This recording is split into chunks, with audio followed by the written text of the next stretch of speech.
ఓం నమ శివాయ శ్రీ మాతృ నమః. ఓం శ్రీ సాయిరం. అందరికీ నమస్కారం. రేపే డిసెంబర్ 30 ముక్కోటి ఏకాదశి మంగళవారం. ఎంత పవిత్రమైనటువంటి రోజు, అలాగే చాలా శక్తివంతమైనటువంటి రోజు కూడా. ఈ రోజున 33 కోట్ల మంది దేవతలు భూమి మీదకు వస్తారు అని చెప్పేసి మనకు శాస్త్రాల్లో చెప్పడం అనేది జరుగుతుంది. ఇంత పవిత్రమైనటువంటి రోజున మీరు చేసే పూజలు కావచ్చు, పరిహారాలు కావచ్చు, ఆ దైవానికి చెందాలి అంటే ఇంట్లో ఆడవాళ్ళు పొరపాటున కూడా, అంటే తెలిసి కానీ తెలియక కానీ ఈ కూరను వండినా లేదా తిన్నా కూడా చేతిలో చిల్లి గవ్వ కూడా అనేది మిగలక మీరు చేసే పూజలు మొత్తం కూడా వృధా అవ్వడము, చేతిలో చిల్లి గవ్వ అనేది లేక అప్పులు చేయాల్సినటువంటి పరిస్థితి రావడము, అంతేకాకుండా జన్మజన్మల దరిద్రం అనేది మనల్ని పట్టి పీడించడానికి కొన్ని ఈ కూరలు ఏంటంటే కారణం అవుతూ ఉంటాయి. కూరలు అనేటివి చాలామంది తేలికగా కొట్టి పడేస్తూ ఉంటారు. కానీ కూరలు ఇలాంటి ప్రత్యేకమైనటువంటి తిథుల్లో కొన్ని గ్రహాలకు అంకితం చేయబడుతూ ఉంటాయి. కాబట్టి కూరలు ప్రత్యేకమైనటువంటి ముఖ్యమైనటువంటి పాత్రను పోషిస్తూ ఉంటాయి. నాన్ వెజ్ తినకూడదని అందరూ అనుకుంటూ ఉంటారు.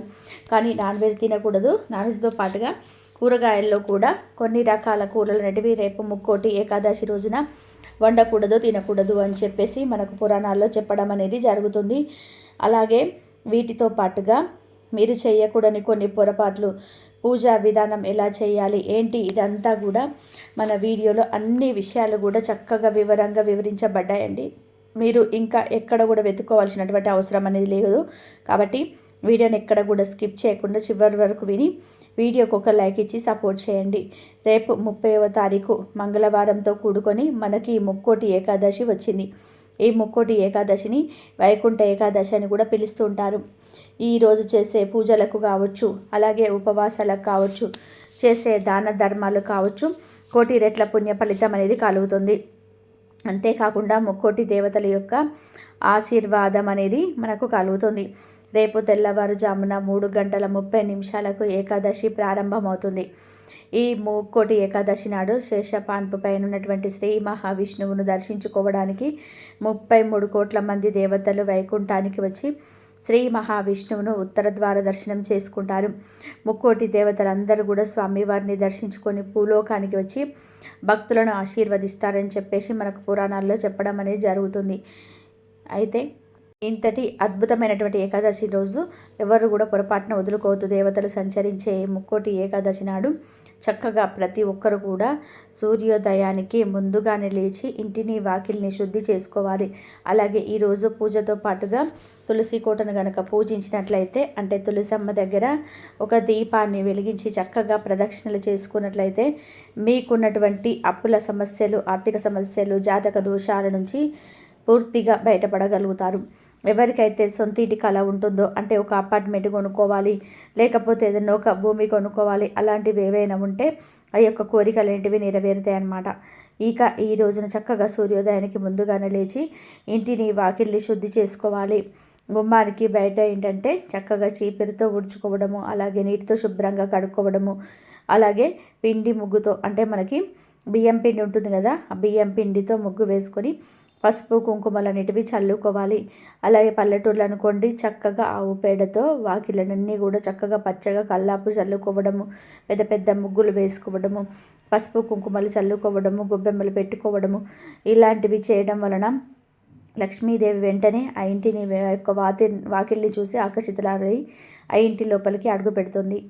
అలాగే ఈ రోజున వైకుంఠ వాకిళ్ళు ముగ్గులు వేసుకోవడం వలన చాలా మంచి జరుగుతుంది. అంటే మీ ఇంటి మీద ఉన్నటువంటి ఆ యొక్క చెడు ఏదైతే ఉంటుందో అదంతా మొత్తం కూడా పూర్తిగా తొలగిపోతుంది. అలాగే మీరు ఇల్లు కూడా శుద్ధిగా తుడుచుకోవాలి. ఇల్లు తుడిచేటువంటి నీటిలో కాస్తంత రాళ్ళ ఉప్పు, అలాగే కొంచెమంత కర్పూరం అని కూడా చిదిమి వేసి మీరు చక్కగా ఆ నీటితో కనుక ఇల్లు తుడుచుకున్నట్లయితే ఉప్పు అనేది ఏంటంటే నెగిటివ్ వీటిని పూర్తిగా తరిమేస్తుంది. కర్పూరపు యొక్క సువాసన ఏంటంటే ఇల్లంతా కూడా పరిమళిస్తూ ఉంటుంది. తద్వారా లక్ష్మీదేవి మీ ఇంట్లో స్థిర నివాసం ఉంటుంది. విష్ణుమూర్తికి కర్పూరం అంటే చాలా ఇష్టం. అందులో పచ్చ కర్పూరం అంటే చాలా ప్రీతికరం. కాబట్టి ఈ రోజున ఇంట్లో లక్ష్మీదేవి విష్ణుమూర్తికి పూజ చేసుకున్నప్పుడు చివరిలో హారతిని పచ్చ కర్పూరంతో ఇవ్వడం మర్చిపోవద్దు. పచ్చ కర్పూరంతో ఇవ్వడం వలన మీరు చేసే పూజలకు కోటి రెట్ల పుణ్య ఫలితం అనేది కలుగుతుంది. అలాగే ముక్కోటి ఏకాదశి రోజు ప్రతి ఒక్కరు కూడా చక్కగా తెల్లవారుజామున నిద్రలేచి తల స్నానం చేయాలి. అయితే తలస్నానం అంటే షాంపూలతో కానీ లేకపోతే కుంకుడుకాయలతో కానీ మీరు తలస్నానం అనేది చేయకూడదు. ఈ రోజున మామూలు నీటితో మాత్రమే తలస్నానం అనేది చేయాలి. మీరు స్నానం చేసే నీటిలో చిటికెడంత పసుపు కానీ లేదంటే ఒక గుప్పెడు వేపాకు కానీ లేదా గంగాజలాన్ని కానీ మీరు నీటిలో కలుపుకొని స్నానం చేయడం వలన ఏంటంటే మీకున్నటువంటి ఆ యొక్క జాతక దోషాలు కావచ్చు, మృత్యు దోషాలు కావచ్చు, వాహన గండాలు కావచ్చు, ఇలాంటి వాటన్నిటిని కూడా పూర్తిగా బయటపడి విష్ణుమూర్తి యొక్క సంపూర్ణ అనుగ్రహము ఆశీర్వాదాలు మీకు కలుగుతాయి. కాబట్టి ఈ స్నానం ఏంటంటే నది స్నానం అంత పవిత్రం అవుతుంది. కాబట్టి పిల్లలు పెద్దలు అందరూ స్నానం చేసే నీటిలో ఇవి కలుపుకొని మీరు చేసుకోండి. అలాగే స్నానం చేసిన తర్వాత ఏంటంటే పసుపు రంగు వస్త్రాలు ధరిస్తే చాలా మంచిది. విష్ణుమూర్తికి పసుపు రంగు అంటే చాలా ప్రీతికరం. అలాగే లక్ష్మీదేవికి ఎరుపు రంగు వస్త్రాలు అంటే చాలా ప్రీతికరం. కాబట్టి ఈ రోజున పసుపు రంగు కానీ లేదా ఎరుపు రంగు వస్త్రాలు కానీ ధరిస్తే చాలా మంచిది. ఈ రోజున ఏంటంటే ఇంటి గడపలకు చక్కగా పసుపు రాసి కుంకుమ బొట్లు పెట్టేసి ఇంటి ముందల ముగ్గు వేసుకోవడము, ఇంటి యొక్క గుమ్మానికి మామిడి తోరణాలు కట్టుకోవడము, ఇలా చేయడం వలన మీ ఇంట్లోకి ఏంటంటే లక్ష్మీదేవి అడుగు పెడుతుంది. అలాగే ఆడవాళ్ళు పూజ చేసేటప్పుడు ఏంటంటే చక్కగా ఈ పసుపు రంగు లేదా ఎరుపు రంగు వస్త్రాలు ధరించడం, కాళ్ళకు పసుపు రాసుకోవడము, నుదుటిన కుంకుమ బొట్టు పెట్టుకోవడము, జడ వేసుకోవడము, తెల్ల పువ్వులు పెట్టుకోవడము, నల్ల పూసలు వేసుకోవడము, ఇలాంటివి చేయడం వలన మీ భర్త ఆయుష్ సంపాదన పెరుగుతాయి. ఇంకా పూజల్లో మర్చిపోకుండా తులసి ఇళ్ళను కానీ లేదా తులసి మాలను కానీ మీరు సమర్పించినట్టయితే చాలా పుణ్య ఫలితం అనేది కలుగుతుంది. కానీ ఈ రోజున తులసి దళాలు తెంపకూడదండి. ఒకరోజు ముందుగానే తులసి ఆకులు సిద్ధం చేసుకోండి. అలాగే గోమాతలో మనకు ముక్కోటి దేవతలు కొలువై ఉంటారు. కాబట్టి ఈ రోజున గో పూజ చేసిన గోవుకు ఆహారంగా పచ్చ రంగులో ఉన్నటువంటి అంటే పచ్చి గడ్డిని కానివ్వండి, లేదంటే ఆకుకూరలు కానివ్వండి, లేదా బీరకాయలు లేదా ఏదైనా పండ్లు ఏదైనా ఇలాంటివి మీరు ఆహారంగా తినిపించినట్లయితే మీకున్నటువంటి శని దోషాలు, ఏలినాటి శని, అర్ధాష్టమ శని ఇలాంటివన్నీ కూడా పూర్తిగా తొలగిపోయి ముక్కోటి దేవతల యొక్క సంపూర్ణ అనుగ్రహం అనేది కలుగుతుంది. చక్కగా గోవును తాకండి. మీ ఇంట్లో పిల్లల చేత కూడా గోవుకి ఏదైనా తినిపించి గోమాతను తాకి నమస్కారం చేయించండి. అలా చేయడం వలన వారి యొక్క భవిష్యత్తు చదువులు అన్నీ కూడా బాగుంటాయి. ఈ రోజున పూజ చేసేటప్పుడు ఏంటంటే విష్ణుమూర్తి లక్ష్మీదేవి యొక్క చిత్రపటానికి గంధం, కుంకుమ, పుష్పాలతో చక్కగా అలంకరణ చేసి అలాగే తులసి మాలను లేదా తులసి దళాలను సమర్పించి మీరేంటంటే పిండి దీపాలు కానీ మట్టి ప్రమిదల్లో కానీ ఆవు నెత్తితో దీపారాధన చేస్తే చాలా మంచిది. మీరు దీపంలో ఒత్తులు ఎన్ని వేయాలి అంటే 3 ఒత్తులు వేసుకొని దీపారాధన చేస్తే చాలా మంచిది. ఎందుకు అంటే 3 అంటే విష్ణుమూర్తికి చాలా ప్రీతికరం. కాబట్టి ఈ రోజున 3 ఒత్తులు వేసి దీపం వెలిగించండి. పూజ చేసేటప్పుడు విష్ణు సహస్రనామాలను కానీ లేదా ఓం నమో భగవతే వాసుదేవాయ అనేటువంటి మంత్రాన్ని జపించడం వలన కోటి జన్మల పుణ్య ఫలితం అనేది కలుగుతుంది. ఈ రోజున రావి చెట్టును తాకితే మీకున్న జాతక దోషాలు తొలగిపోయి మీకు నిండు నూరేళ్ల ఆయుష్ పెరుగుతుంది. అలాగే ఈరోజు మీరు ఇంటికి ఒక పసుపు ప్యాకెట్ని, ఒక రాళ్ళ ఉప్పు ప్యాకెట్ని తీసుకొచ్చుకుంటే చాలా మంచిదండి. పసుపు అంటే విష్ణుమూర్తికి ఎంతో ప్రీతికరం. అలాగే ఉప్పు అంటే లక్ష్మీదేవికి ఎంతో ప్రీతికరం. కాబట్టి విష్ణుమూర్తి లక్ష్మీదేవి యొక్క రూపాలైనటువంటి ఈ రోజున ఒక పసుపు ప్యాకెటు అలాగే ఒక ఉప్పు ప్యాకెట్ని తీసుకొచ్చుకుంటే చాలా మంచిది. లక్ష్మీదేవి మీ ఇంట్లో స్థిర నివాసం ఉంటుంది. ఈ రోజున ఆడవాళ్ళు చేతికు ఎరుపు రంగులో ఉన్నటువంటి మట్టి గాజులు వేసుకుంటే చాలా మంచిది. అలా అంటే మట్టి గాజుల యొక్క ఆ యొక్క సవ్వడి ఏదైతే ఉంటుందో అది మీ ఇంట్లో ఉన్నటువంటి నెగిటివ్ ఎనర్జీని మొత్తాన్ని కూడా పూర్తిగా తరిమివేస్తుంది. కాబట్టి ప్రతి ఇంటి ఇల్లాలు కూడా చక్కగా చేతులకు మట్టి గాజులు వేసుకొని మీరు పూజ చేసుకోవడం వలన మీ యొక్క పూజకు సంపూర్ణమైనటువంటి ప్రతిఫలం అనేది కలుగుతుంది. ఇంకా ఈ రోజున పొరపాటున కూడా మీరు కొన్ని పనులు అనేటివి చేయకూడదు. అవి చేస్తే చాలా ఇబ్బంది పడవలసినటువంటి పరిస్థితి వస్తుంది. ఈ రోజున చీపురును ఎట్టి పరిస్థితుల్లో కూడా ఇంటికి కొనుక్కొని తెచ్చుకోకూడదు. చీపిరిని తెచ్చుకుంటే మనకు చీపిరి లక్ష్మీదేవి స్వరూపమే. కానీ ఈ ముక్కోటి ఏకాదశి రోజున తెచ్చుకుంటే మాత్రం చాలా కష్టాలు అనేటివి వస్తాయి. సంపాదన అనేటివి తూడ్చుకుపోతుందని అంటారు. ఈ రోజున నూనె అంటే తలకు రాసుకునే నూనె కావచ్చు, వంటల్లో వేసుకునే నూనె కావచ్చు, ఏవి కూడా ఈ రోజున తెచ్చుకోకూడదు. తెచ్చుకుంటే శని దోషాలు ఎక్కువ అవుతాయి. ఇంకా మగవాళ్ళైతే ఇంకా గడ్డాలు చేసుకోవడము, షేవింగ్ చేసుకోవడము, క్రాప్ చేయించుకోవడం, పిల్లలు తీసుకెళ్ళి వాళ్ళకి చేయించడము, ఇలాంటి గోర్లు అంటే కత్తిరించుకోవడము, పిల్లలకి ఏంటంటే గోర్లు పెరిగినాయని చెప్పి గోర్లు కత్తిరించేస్తుంటారు. కానీ ఇలాంటి పొరపాట్లు చేయకూడదు. కానీ మీకు వీటితో పాటు నలుపు రంగు బట్టలు ఇంటి పరిస్థితుల్లో కూడా ధరించకూడదు. మీరు వేసుకునే బట్టల్లో నలుపు అచ్చు కలిసి ఉన్నా కూడా వాటిని కూడా వేసుకోవద్దు, పక్కన పెట్టేసేయండి. పసుపు ఎరుపు రంగు వస్త్రాలు మాత్రమే వేసుకోవాలి. చక్కగా నియమాలతోటి ఏంటంటే మీరు ఇంట్లో విష్ణుమూర్తి లక్ష్మీదేవి పూజ చేసుకుంటే చాలా మంచిది. పూజలో నైవేద్యంగా బెల్లం పానకము, వడపప్పు, అరటి పండ్లు ఇలాంటివి పెడితే చాలా మంచిది. పాలు పొంగిస్తే ఈ రోజున చాలా మంచిది, మీకు బాగా కలిసి వస్తుంది. మీ ఇంట్లో సిరి సంపదలనేటివి ఈ పాలకులాగా పొంగి పొరులుతాయని మనకి శాస్త్రాలు చెప్తూ ఉండడం అనేది జరిగింది. అలాగే ఈ రోజున ఒక నిమ్మకాయను తీసుకొని, పసుపు రంగులో ఉన్నటువంటి ఒక నిమ్మకాయను తీసుకొని ఆ నిమ్మకాయను సగ భాగానికి కట్ చేసి ఒక నిమ్మ చెక్కకు పసుపు, ఒక నిమ్మ చెక్కకు కుంకుమ అనేది ఇక్కడ మనకు పెట్టండి. పసుపు శుభానికి, ఎరుపు నిమ్మకాయ ఏంటంటే మనకు దిష్టిని తీసేయడానికి బాగా ఉపయోగపడుతుంది. తర్వాత తమలపాకు మీద కొంచెం గల్లుప్పు వేసేసి ఈ నిమ్మ చెక్కలను ఇక్కడ చూపించినట్టుగా మీరేంటంటే గుమ్మానికి ఇరువైపులా పెట్టుకోవాలి, బయట వైపులా పెట్టాలన్నమాట. అలా పెట్టడం వల్ల మీ ఇంటి మీద ఉన్నటువంటి నరదిష్టి పూర్తిగా తొలగిపోతుంది. అలాగే ఇంకొక నిమ్మకాయని తీసుకొని ఇక్కడ మనకు కొడుకులు ఎవరైతే ఉన్నారో వారి దిష్టి అనేది తీసేసుకోవాలన్నమాట. ఈ విధంగా కొడుకులు ఉన్నవారు చాలా జాగ్రత్తగా ఉండాలండి. ఇప్పుడు టైం అనేది అసలు మనకు బాగోలేదు కాబట్టి ఎన్నో ప్రమాదాలు జరుగుతున్నాయి కాబట్టి కొడుకులున్న ప్రతి ఒక్క తల్లి కూడా ఒక నిమ్మకాయ తీసుకొని 4 భాగాలుగా మంచిగా పువ్వులు లాగా కట్ చేసుకొని ఆ నిమ్మకాయ లోపల అలా మనకేంటంటే రాళ్ళ ఉప్పు, అలాగే ఒక స్పూను నల్ల ఆవాలు, కుంకుమ ఈ మూడింటిని కలిపినటువంటి ఆ యొక్క మిశ్రమాన్ని నిమ్మకాయల లోపల పెట్టాలి. తర్వాత ఒక ప్లేట్ తీసుకొని ఆ ప్లేట్లో కుంకుమ కలిపినటువంటి నీటిని శుభ్రం చేసుకోవాలి. ఎర్ర నీళ్ళు దాని మీద ఇక్కడ నిమ్మకాయ పెట్టేసి దాని మీద ఉప్పు పెట్టేసి నిమ్మకాయ మీద పెట్టి మీ యొక్క బిడ్డను గుమ్మానికి బయట వాకిట్లో కూర్చోబెట్టి తూర్పు ముఖంగా తల్లి దిష్టి తీసేయాలన్నమాట. అలా దిష్టి తీసేయడం వలన ఏంటంటే మగ పిల్లల మీద చెడు దృష్టి అనేది చాలా ఎక్కువగా ఉంటుంది. అంటే పిల్లలు ఎదుగుతుంటే చూడలేక పిల్లలు బాగున్నారని చెప్పి ఏడుస్తూ ఉంటారు. చెడు సాహవాసాలు ఫ్రెండ్స్ వాళ్ళు వీళ్ళు ఏంటంటే పిల్లల్ని మారుస్తూ ఉంటారు. కొంతమంది కళ్ళు పడుతుంటాయి. ఇప్పుడు మనం చూస్తున్నట్లయితే వాహన ప్రమాదాలు కూడా చాలా ఎక్కువగా ఉంటున్నాయి. బయటకి వెళ్ళినటువంటి మన బిడ్డ క్షేమంగా ఇంటికి రావాలంటే ప్రతి తల్లి కూడా ఈ పరిహారం చేసుకుంటే ఇంకా కొన్నాళ్ళు ఈ పరిస్థితులు అనేవి బయట ఏమాత్రం బాగోలేవు. కాబట్టి మగపిల్లలు ఉన్న ప్రతి తల్లి కూడా తప్పకుండా ఇలాంటి దిష్టి అనేది తీసేసి మీ బిడ్డలకు కాళ్ళు చేతులు కడిగించి లోపల పంపించేసేయండి. తర్వాత వీటిని ఎవరు తొక్కని చోట పోయండి. వీటిని మీరు రేపు ముక్కోటి ఏకాదశి రోజున ఈ పరిహారాన్ని దిష్టిని సాయంత్రం 4 గంటల నుంచి రాత్రి 10 గంటల వరకు ఈ పరిహారం చేసుకోవచ్చు. అలా చేయడం వలన మీ బిడ్డ మీద ఉన్న దోషాలు దిష్టి అంతా కూడా పోతుంది.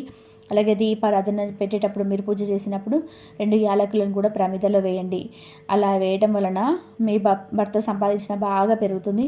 ఒక్కొక్క ప్రమిదలో ఒక్కొక్క యాలక్కాయ వేయండి ప్రమిదలలో. పూజ చేసినప్పుడు ఈరోజు కొబ్బరికాయ కొట్టండి. కొబ్బరికాయ కొట్టేది చాలా మంచి జరుగుతుందండి. మీ ఇంట్లో లక్ష్మీదేవి స్థిర నివాసం ఉంటుంది. మీ యొక్క సంపద అనేది కూడా అంత బాగా పెరుగుతుంది. ఇంకా వండకూడని కూరల విషయానికి వస్తే ఏంటంటే ఈ రోజున పొరపాటున కూడా ఈ కూరలు వండొద్దు అని చెప్పుకున్నాము. ఎందుకంటే కూరలకు గ్రహాలకి మనిషి యొక్క జాతకాలకు చాలా దగ్గర సంబంధం అనేది ఉంటుంది.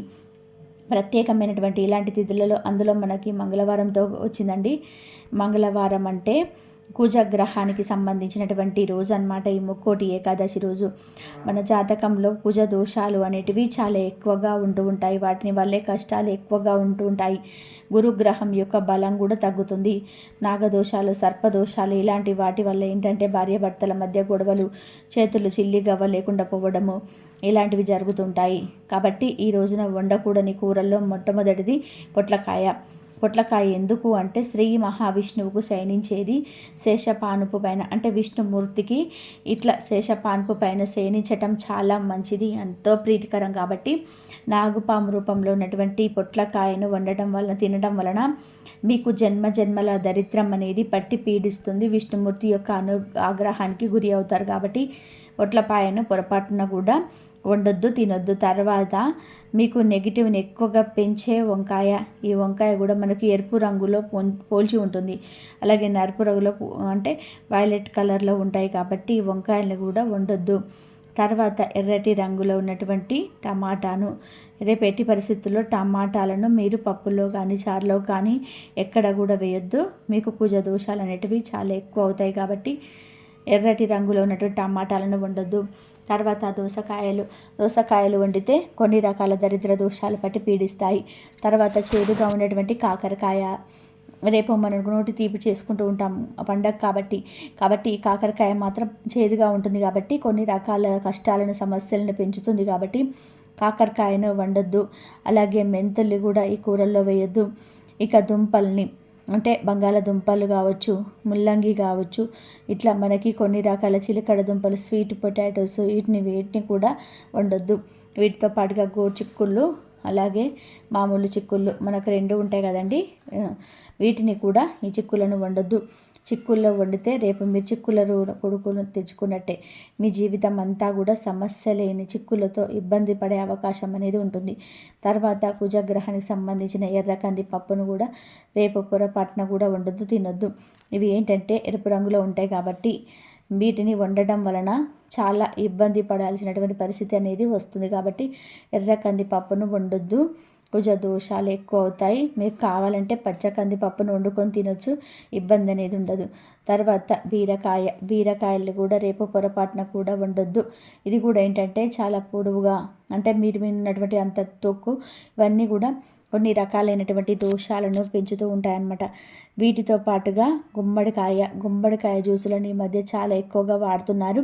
కానీ రేపు బూడిద గుమ్మడికాయను కానీ, బూడిద గుమ్మడికాయ జ్యూసును కానీ, అలాగే తీపి గుమ్మడికాయను సాంబార్లో వేసుకోవడము, దప్పడం చేసుకోవడము, ఇలాంటితో పాటుగా సొరకాయ వండుకోవడం కానివ్వండి, సాంబార్లో వేసుకోవడం కానీ, పాలు పోసుకొని వండుకోవడం కానివ్వండి, ఇలాంటి పొరపాటున కూడా చేయొద్దు. వీటితో పాటుగా క్యారెట్, బీట్రూట్, ముల్లంగి, ఇవి కూడా మనకు దుంప జాతికి కిందికి వస్తాయి. ఇవి కూడా మనకు ఎరుపు రంగులో ఉంటాయి, సమస్యలను పెంచుతూ ఉంటాయి.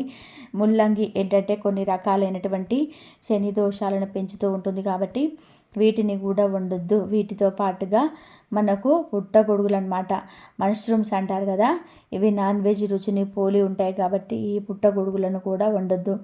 అలాగే కూరల్లో ఉల్లి, వెల్లుల్లి, అల్లము, ధనియాలు, మసాలాకు సంబంధించినటువంటి ఐటమ్స్ ఏవైతే ఉంటాయో అలాంటివి వాటిని వేసుకోకూడదు.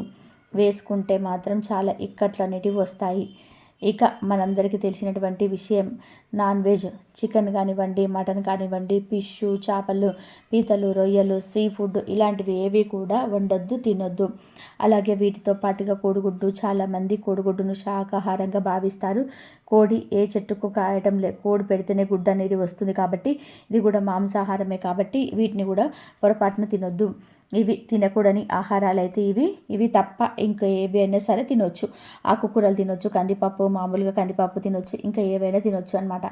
ఇంకా చక్కగా ఇలా నియమాలను ఆచరించి శ్రీ మహావిష్ణువు దేవాలయానికి వెళ్ళడము, అక్కడ చక్కగా మీ యొక్క గోత్రనామాలను పిల్లలు పెద్దల పేర్ల కుటుంబం అంతా కూడా చక్కగా పూజ చేయించుకోవడము. అలాగే ప్రదక్షిణలు ఈ రోజున సరి సంఖ్యలో చేయాలి. అంటే ఎప్పుడు కూడా బేసి సంఖ్యలో చేయాలి. కానీ ఇప్పుడు ఈ వైకుంఠ ఏకాదశి రోజున సరి సంఖ్యలో 2 సార్లు కానీ, 4 సార్లు కానీ, 6 సార్లు కానీ ఇలా సరి సంఖ్యలో ప్రదక్షిణలు చేస్తే విష్ణుమూర్తి యొక్క ఆశీర్వాదం త్వరగా కలుగుతుంది. కాబట్టి చక్కగా ఇలాంటి నియమాలన్నింటివి ఆచరించండి. అలాగే రేపు మీరు తెల్లవారుజామున దేవాలయానికి వెళ్ళడం చాలా మంచిది. ఒకవేళ కుదరని వాళ్ళు ఏంటంటే కనీసం 12 గంటల లోపైనా సరే పుణ్య ఫలితం అనేది కలుగుతుంది. అది కూడా వెళ్ళలేని వాళ్ళు ఏంటంటే ఓం నమో భగవతే వాసుదేవాయ అనే మంత్రాన్ని చెప్పుకోండి. ఉపవాసం ఉండగలిగే శక్తి ఉంటే ఉండండి. ఉపవాసం లేని వాళ్ళు ఇలా అల్పాహారం, పాలు, పండ్లను తీసుకోండి. అది కూడా మా వల్ల కాదు అనుకుంటే ఒక పూట భోజనం చేసి ఒక పూట ఉపవాసం ఉండే ప్రయత్నం చేయండి. దానివల్ల మీ యొక్క ఆరోగ్యం కూడా మెరుగుపడుతుందన్నమాట. అర్థమైంది కదండి. ఏం చేయాలో ఏం చేయకూడదు అనేది మన వీడియో నచ్చితే తప్పకుండా వీడియోకి ఒక లైక్ ఇచ్చి సపోర్ట్ చేయండి. మీరు లైక్ చేయడం వల్ల వీడియో మరికొంతమందికి మిత్రులకు చేరి వారు కూడా ఉపయోగించుకునే అవకాశం అనేది ఉంటుంది. లైక్ చేసినప్పుడు కామెంట్స్ దగ్గర ఐప్ వస్తుంది, అక్కడ మీ యొక్క పాయింట్స్ అనేవి కూడా యాడ్ చేయించు. మీకు తెలిసిన బంధుమిత్రులకు కూడా షేర్ చేయండి. ఇంత విలువైనటువంటి సమాచారం తెలియజేసినందుకు వీడియోకి ఒక లైక్ ఇచ్చి సపోర్ట్ చేస్తారని చెప్పి మనస్ఫూర్తిగా కోరుకుంటూ కామెంట్ బాక్స్లో ఓం నమో భగవతే వాసుదేవాయ అని చెప్పి కామెంట్ చేయండి. అలాగే మొట్టమొదటిసారిగా మన ఛానల్ని చూస్తున్నట్లయితే సబ్స్క్రైబ్ చేసుకొని అలానే బెల్లుని క్లిక్ చేయండి. మరొక మంచి విశేషంతో మళ్ళీ కలుద్దామండి. ధన్యవాదాలు ఇంతవరకు చూసినందుకు.